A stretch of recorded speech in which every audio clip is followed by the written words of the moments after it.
Max Verstappen es 4 veces campeón del mundo de Fórmula 1 y ese título se lo ha ganado a pulso.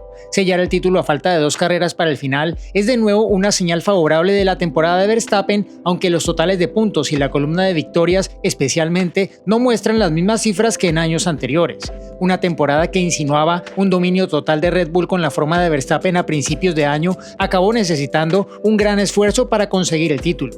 Aunque nunca se materializó una lucha total, la amenaza de McLaren y Lando Norris era real y la exigencia sobre Red Bull y Verstappen era enorme. Así que, aunque el margen final parezca cómodo, el hecho es que este campeonato podría habérsele arrebatado a Verstappen si algunas cosas hubieran ido de otra manera. Y esa mezcla de factores hace que este sea un título que Verstappen y Red Bull ganaron tanto como McLaren y Norris lo perdieron.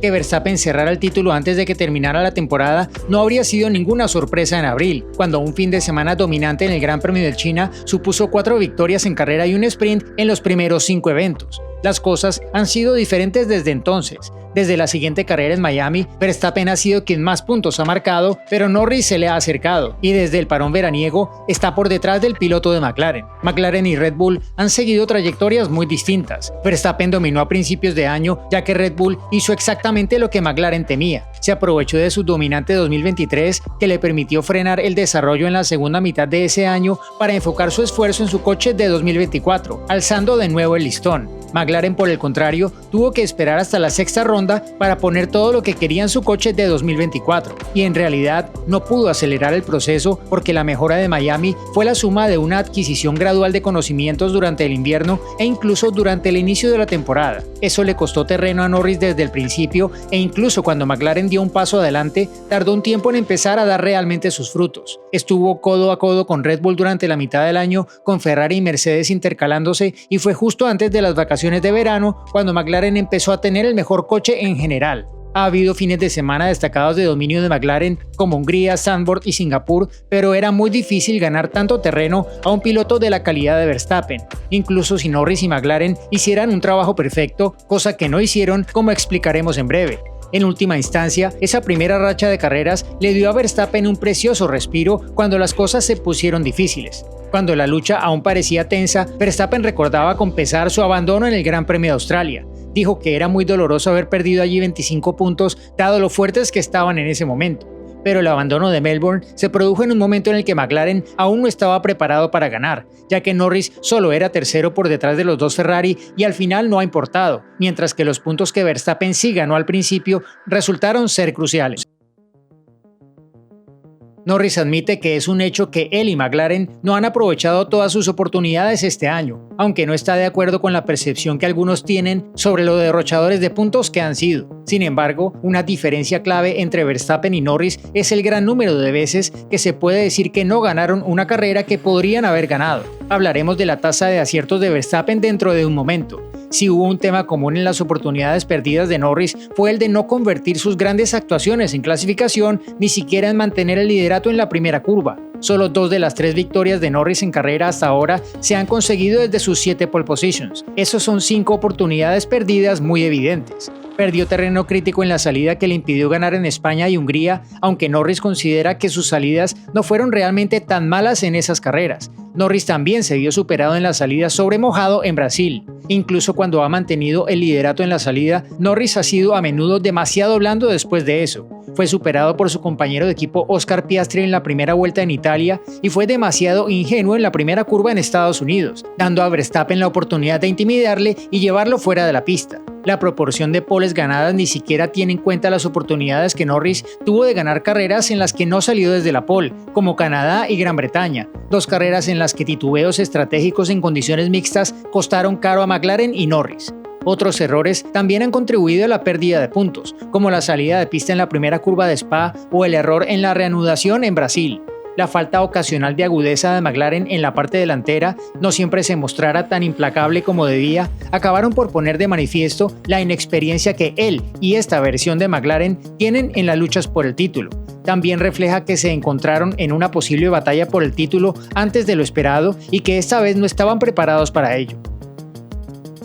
Ha habido muchos momentos este año en los que Red Bull y Verstappen han demostrado, juntos o individualmente, por qué han estado entre los tres primeros durante las últimas temporadas. La nítida comunicación y la clara toma de decisiones de Red Bull avergonzaron a McLaren con una reacción más aguda al coche de seguridad en Montreal y una mejor lectura de la situación de los neumáticos en las condiciones cambiantes de Silverstone.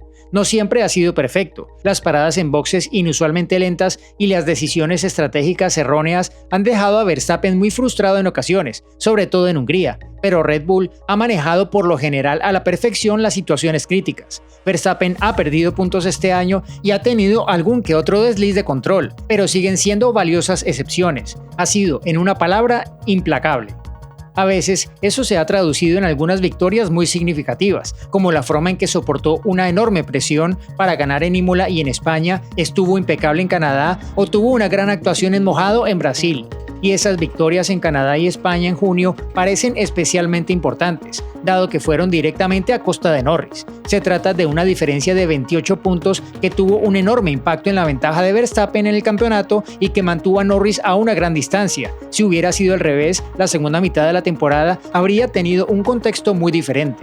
Pero no se trata solo de las victorias. Piensa también en su sequía de victorias de 4 meses y medio y en resultados como acabar segundo en Silverstone, cuarto en Spa y superar a Norris a pesar de salir 11º y segundo en Singapur ante un Norris dominante para poner fin a una racha de carreras realmente complicada cuando Red Bull estaba más débil. La limitación de daños de Verstappen ha sido excelente este año. Incluso cuando Norris por fin empezaba a abrirse paso, Verstappen frenaba la marea y casi siempre ha estado listo para aprovecharse de los errores de su posible rival. El enfoque intransigente de Verstappen en las carreras significa que ya sea por accidente o a propósito, lleva las reglas de la Fórmula 1 al extremo y a veces cruza la línea. Eso lo hace ganar muchos fans y muchos críticos. Este año también le valió unos cuantos puntos importantes contra Lando Norris. Solo chocaron realmente en Austria, donde Verstappen parecía tambaleante tras perder el control de la carrera y se mostró agresivo en su defensa. Pero Norris también juzgó mal un par de cosas en esa lucha. El resultado fue un choque innecesario que resultó más costoso para Norris porque fue él quien perdió su primera victoria y desde la perspectiva del campeonato fue él quien perdió más terreno.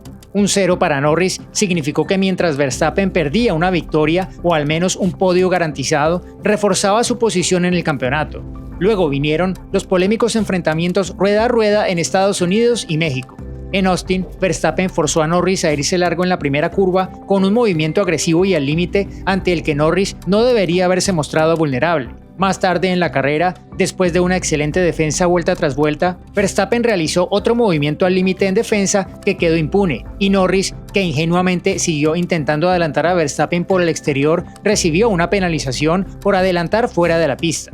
Por mucho que a algunos no les guste, las reglas estaban perfectamente del lado de Verstappen, así que volvió a ampliar su ventaja sobre Norris. Y aunque le impusieron 2 penalizaciones por 2 incidentes con solo un par de curvas de diferencia una semana después en México, puede que Verstappen haya salido mejor librado. Cumplir una penalización de 20 segundos por forzar la salida de Norris y luego una embestida desesperada para volver a ponerse injustamente por delante no le sentó muy bien a Verstappen, pero la pérdida de tiempo que le costó a Norris bien podría haber evitado la victoria del de McLaren. Si es así, esa ganancia relativa de puntos valía en realidad más de lo que Verstappen perdió realmente por sus penalizaciones. Norris incluso ha admitido que este año no estuvo al nivel de Verstappen en las luchas rueda a rueda, y los polémicos choques ayudaron a Max, que salió victorioso la mayoría de las veces. Eso tuvo recompensas tangibles en términos de puntos y también beneficios intangibles, como el establecimiento de una cierta dinámica de poder en su rivalidad. El segundo Red Bull y el segundo McLaren han ocupado un lugar muy destacado en ciertos relatos esta temporada, pero por razones muy distintas, porque Sergio Pérez y Oscar Piastri han desempeñado papeles opuestos para sus equipos. Pérez fue muy eficaz en el apoyo a Verstappen al principio, terminando segundo en 3 de las 4 primeras carreras, pero no ha subido al podio desde el Gran Premio de China en abril y ha desaparecido por completo de la relevancia del campeonato. no ha contribuido con Red Bull en el campeonato de constructores y no ha sido un factor en la lucha de Verstappen, sin poder restarle puntos a Lando Norris. La pequeña ventaja fue que Verstappen conservó todo el enfoque de Red Bull y cuando las cosas se pusieron difíciles con las mejoras como un nuevo piso al final de temporada, inevitablemente fue Verstappen quien ayudó a su causa. En McLaren las cosas fueron más complicadas. Tras el asunto menor de que el equipo no apartara a Piastri en la primera carrera sprint de Austria con los coches segundo y tercero, los pilotos tuvieron su primer choque real de órdenes de equipo en Hungría. Piastri adelantó a Norris en la salida y luego tuvo que esperar impaciente a que Norris finalmente cediera a la orden de dejar pasar a Piastri, que había sido adelantado sin darse cuenta por la gestión estratégica de la carrera por parte de McLaren. Se criticó a McLaren por no dar prioridad a Norris. Después del parón veraniego, en Italia, se produjo otra maniobra enérgica pero justa de Piastri sobre Norris, una carrera que Piastri estaba a punto de ganar en lugar de Norris, antes de que McLaren se viera superado por el Ferrari de Charles Leclerc, con Piastri finalmente acabando segundo y Norris tercero. Con el tiempo, Piastri pasó a desempeñar un papel más de apoyo, lo que le dio a Norris un par de puntos en Estados Unidos cuando Piastri se echó atrás para evitar que Norris perdiera otro lugar por su penalización en tiempo y un único punto en Brasil cuando Piastri se dio la victoria en la carrera sprint. El coste neto sobre eso fue bastante pequeño, tan solo 8 puntos, tantos como 15 si asumes que Norris podría haber vencido a Leclerc en Monza si hubiera sido el piloto de McLaren que se mantuvo al frente. Menor o no, influyó en la situación y dio a McLaren un dolor de cabeza que gestionar en algunos momentos en lugar de apostarlo todo por Norris. Y son solo ejemplos de los coches rodando juntos en pista. Hubo otras ocasiones en las que Piastri superó a Norris por algunas posiciones: Arabia Saudí, Mónaco, Bélgica y Azerbaiyán. Estas no pueden contar como puntos que McLaren y Piastri se hayan cobrado directamente, pero en términos puramente numéricos, si Piastri no hubiera existido en estas carreras o se hubieran tomado medidas drásticas y hubiera retrocedido varios puestos, Norris habría podido recortar algunos puntos más a Verstappen. Eso es lo que ocurre cuando un piloto que lucha por el título tiene un compañero de equipo competitivo, mientras que en Red Bull la realidad es que Pérez no le ha quitado absolutamente ningún punto a Verstappen este año. La única carrera en la que siquiera amenazó con hacerlo fue en Azerbaiyán, donde de todas formas acabó chocando con Carlos Sainz sobre el final. Pasar de 7 poles consecutivas de Verstappen para empezar el año a solo una después de la ronda de Imola en mayo demuestra lo mucho que ha cambiado el orden jerárquico en 2024. A pesar de todo lo que hemos dicho sobre lo mucho que Red Bull y Verstappen se encontraron a la saga a lo largo de la temporada, merece la pena destacar cómo se recuperaron en el tercio final. La fase media de la temporada fue sin duda la más débil para Red Bull, pero también fue la más valiosa, ya que realmente pareció emerger con una mayor comprensión de sus limitaciones y trabajó para empezar a corregirlas, siendo clave para ello su peor fin de semana del año en Monza. Unas carreras más tarde, un nuevo piso en Austin ayudó a Red Bull a salir de una breve racha en la que solo fue el cuarto equipo más rápido.